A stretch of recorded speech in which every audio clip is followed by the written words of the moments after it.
আচ্ছা, আমাদের গার্ডিয়ান এখানে যদি যারা এখন বলতেছে যে হচ্ছে এটা অযৌক্তিক, সেখানে যদি আজকে এই গার্ডিয়ানের জায়গায় যদি আমার বাবা মা থাকতো, তারা যদি এই দাবিগুলো না জানতো, তারা তাহলে কি বলতো?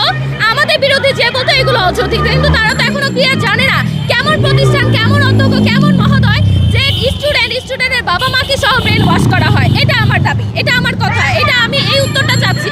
কেমন প্রতিটা স্টুডেন্টকে ক্লাসে ক্লাসে যেখানে টিফিন টাইমে ক্লাসে ক্লাসে আটকে রেখে কেন ব্রেন ওয়াশ করানো হবে? তাদের কেন বলা হবে আমরা হচ্ছে ফেল করা স্টুডেন্ট? আমরা একজন ফেল করা স্টুডেন্ট 10 জন, তাই বলে 100 জন কি ফেল করে স্টুডেন্ট? এটা আমার কাছে উত্তর চাচ্ছি। একটা অভিযোগ পেয়েছিলাম যে শিক্ষার্থীদের আটকে রাখা হয়েছে, আপনাদের যেমনটা দাবি ছিল। হ্যাঁ, আমরা যখন শুরুতে যখন 8টা-9টার দিকে যখন ক্যাম্পাসে অবস্থান করি, তখন হচ্ছে আমরা কিছু ছিলাম, দলগত ছিলাম না, যার কারণে কিছু কিছু সাইড থেকে আমাদের ডিপার্টমেন্টে অন্যান্য বিভিন্ন ডিপার্টমেন্টে টিচাররা হচ্ছে এসে আমাদের হচ্ছে ছাত্রভঙ্গ করতে